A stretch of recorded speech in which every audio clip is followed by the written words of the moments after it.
হযরত চুক্তি এবং অ্যাডভান্স টাকা নিয়ে নেয়া নিয়ে আপনার মতামত জানতে চাই, দয়া করে বলবেন হুজুর।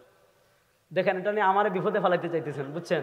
যে হুজুর আপনি উত্তর দেন, আপনি উত্তর দিলে যারা এগুলো করে তারা আপনার বিরুদ্ধে চলে যাবে। কথা বিরুদ্ধে কে গেল কে না।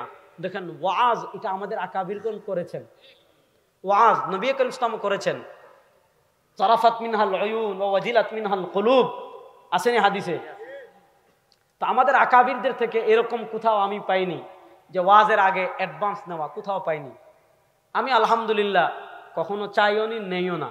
আল্লাহ যেন এই লাইনে কখনো আমাকে না নেন, আর এই চুক্তি মুক্তি এগুলা করার আগে যেন আল্লাহ আমাকে এই লাইন থেকে সরাই দেন।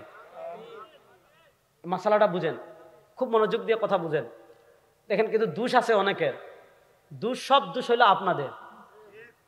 আপনারা যদি বাদ দেন, দেখেন পেপসি কোকাকোলা খাওয়া বাদ দিয়ে দিছে বাঙালি, এখন ফ্রি দিতেছে না। আপনারা এসব বলবেন মুহতামিম সাহেবদেরকে, হুজুর অমুককে আনেন, যত টাকা লাগে আমি দিব। হ্যাঁ, তারপরে আবার প্রশ্ন দিবেন যে আবরার সাহেব উত্তর দেন। তো দোষ আমার না আপনার? কথা বুঝতেছেন? দেখেন, একটা হলো মিজাজে শরিয়া, ওয়াজ এটা একটা গুরুত্বপূর্ণ বিষয়। একটা জিনিস বুঝেন, শরিয়ার মাসআলা হলো ইবাদতে মাকসুদা যেগুলো, এগুলোর চুক্তি করে কোনো বিনিময় নেওয়া জায়েজ নাই। ইসলামের প্রাথমিক যুগে ছিল নামাজ, রোজা। আল্লামা ইবনে আবিদিন শামী রহমতুল্লাহ আলাইহি, এরপর আল্লামা জফর আহমদ উসমানী রাহিমাহুল্লাহ, এলাউস সুনানে ইসলামের প্রাথমিক যুগে এই ইবাদতে মাকসুদা এগুলার বিনিময় নেওয়া হারাম ছিল। তার পরবর্তীতে এই তালিম, সালাত এগুলোকে পৃথক করেছেন আল্লাহ বিন আবিদিন শামী রাহিমাহুল্লাহ। এবং আরো ফিকহের কিতাবাদিতে বিস্তারিত আলোচনা আছে। ওয়াজ যেহেতু ইবাদতে মাকসুদা না, এজন্য কেউ যদি বলে আমি আসলে আমাকে এত টাকা দিবেন, ইসলামী শরিয়া যেটা সুস্পষ্ট হারাম হবে ব্যাপারটা এমন না। কিন্তু আপনি যে চুক্তি করছেন, চুক্তিতে যেন গোপনে ফাহিশ না হয়। গোপনে ফাহিশ কেমনে? চুক্তি করলেন যে আপনি সময় ক্রয় বিক্রয় করছেন, যারা চুক্তি করে আমি তাদের যুক্তি দিচ্ছি, আমার কথা না। গোপনে মানে কি? যে আমি আসছি, আমার সময় ব্যয় হচ্ছে, আমার বিক্রি করছি, এত টাকা দেন। কিন্তু প্রশ্ন হলো, এই যে এত টাকার দাম যদি মূল্য হলো 20, একটা পণ্যের দাম যদি হয় 10,000, সেটাকে যদি আপনি বিক্রি করেন 50,000, এটার নাম গোপনে ফাহিশ। ইসলামী শরীয়তে এটা কি নাই? জায়েজ নাই। এজন্য আমি অনুরোধ করব, আমি বক্তাদেরকে অনুরোধ করব, আমি আয়োজকদেরকে অনুরোধ করব যে এটা আমাদের আকাবিরগণ এই উপমহাদেশে মানুষদের মাঝে দ্বীনকে পৌঁছানোর জন্য, মানুষের মাঝে ইসলামের প্রকৃত আদর্শকে পৌঁছানোর জন্য, মানুষের মাঝে ইসলামের প্রকৃত মেসেজ পৌঁছানোর জন্য এই ময়দান কায়েম করে গিয়েছেন। আমি সবাইকে অনুরোধ করব, এই পবিত্র ময়দানকে আপনারা কলঙ্কিত করবেন না। দোষ আমাদেরও আপনাদেরও। যেমন মনে করেন, এই যে আমি এত রাত ওয়াজ করতেছি, এত মানুষ, আমি কসম করে বলি, যদি আল্লামা শফিকুর রহমান জালালাবাদী, আল্লামা শফিকুর রহমান জালালাবাদী আল জামিয়াতুল ইমদাদিয়া শেখুল হাদিস, তিনি যদি এই সময় ওয়াজ করতেন, এতজন মানুষ থাকতেন না। কারণ আমরা কি বড় আলেমদের ওয়াজ শুনতে চাই না। আমরা ওই যে আবরার সাহেব ফেসবুক ইউটিউবে দেখেছি, এজন্য রাত 12:30 হয়ে গিয়েছে, এখনো এত মানুষ। আমাদের মানসিকতা চেঞ্জ করতে হবে। আমাদের সিলেট কিছুটা এখনো ভালো। দেখেন, বয়ান করবে কে? আল্লামা রশিদুর রহমান ফারুক পীর সাহেব বরুণা। বয়ান করবেন কে? আল্লামা মোহাম্মদ বিন ইদ্রিস লক্ষ্মীপুরী। বয়ান করবেন আল্লামা আহমদ আলী শায়েখে চিল্লা। বয়ান করবেন আল্লামা আলিমউদ্দিন দুর্লভপুরী। বড় বড় আলেমরা বয়ান করেন। এর আগে আপনাদের কিশোরগঞ্জ আল্লামা নুরুদ্দিন গহরপুরী রহিমাহুল্লাহ আসতেন, আল্লামা তাফাজ্জুল হবিগঞ্জ রহিমাহুল্লাহ আসতেন। আমি আপনাদের কাছে অনুরোধ করব, আমাকে দাওয়াত দিন, এটা আমি বলি না। মুহাক্কিক বাযক আলেম যারা আছেন, কোরআন সুন্নাহর গভীর জ্ঞান যারা রাখেন, ওনাদের উলামায়ে কেরামকে আনেন, ওনারা গঠনমূলক কথা বলবেন।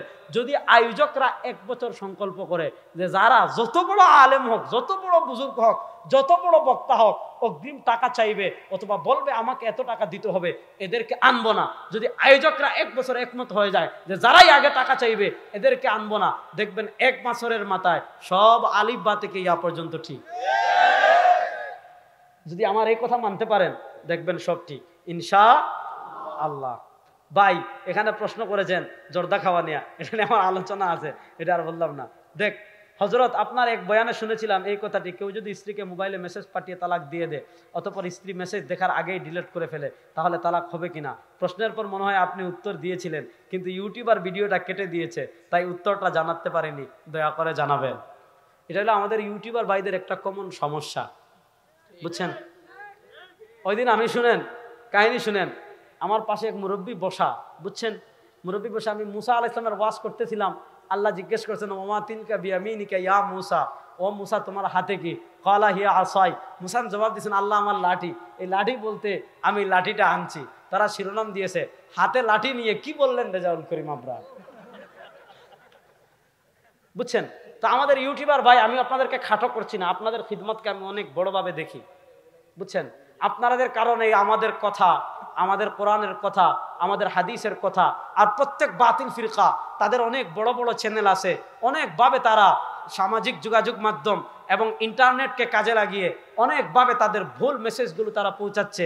আপনারা নিজের টাকায়, নিজের পয়সায় আসেন, এজন্য আপনাদেরকে ধন্যবাদ দেই যে আপনাদের উসিলায় আমাদেরকে কি আমাদের দাওয়াতগুলো যায়, আমাদের কথাগুলো যায়। এজন্য আমি আইজক ভাইদেরকে অনেক জায়গায় বলেছি, যারা ইউটিউবার ভাই আসবেন তাদেরকে খাটোভাবে দেখবেন না, বরং হাদিয়া অন্তত না দেন।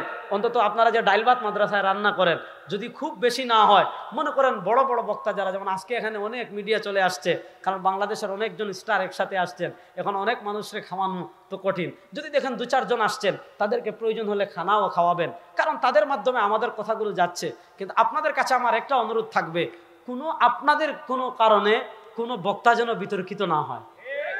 দেখা গেল 1 ঘন্টা কথা বলেছে, একটা কথা এদিক সেদিক হয়ে গিয়েছে, এখন আপনি ওইটাই ছাড়লেন, ওইটাই কি করলেন? ছাড়লেন। এটা করবেন না। মাসআলা হলো, এই যে মাসআলা আমি কিন্তু আলোচনা করেছিলাম, এটা তাকলিদ বুঝাতে গিয়ে, ফিক বুঝাতে গিয়ে আমি মাসআলা বলেছিলাম যে যদি কেউ একজনে তার স্ত্রীকে হোয়াটসঅ্যাপে লিখে তালাক পাঠিয়েছে, স্ত্রী দেখার আগে আবার ডিলিট করে ফেলেছে, এখন প্রশ্ন হলো তালাক পতিত হলো কিনা।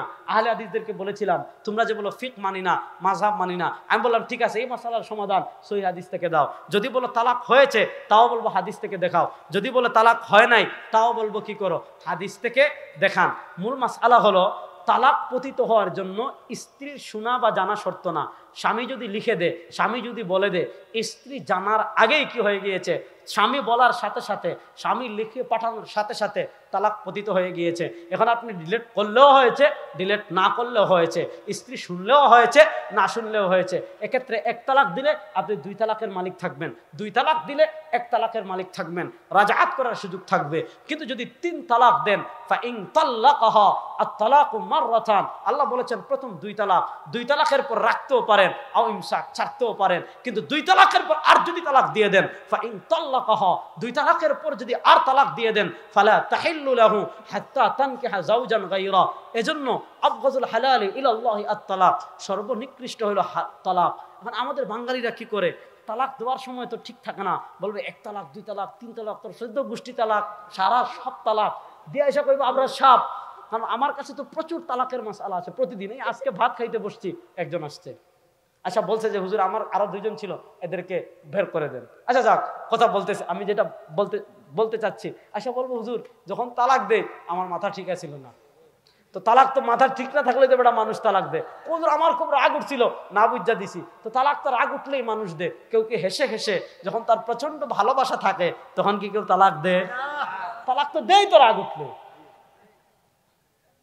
এজন্য তালাক দেওয়ার আগে চিন্তা করে না, তারপর আইসা বলে হুজুর একটা সিস্টেম করে দেন না, আপনাকে খুশি করে দিব। মনে হয় আমরা কোরআন হাদিস পড়ছি তার বাপের টাকায় না, যে আইসা বলে কি একটা কি করেন, সিস্টেম করে দেন, খুশি করে দিব।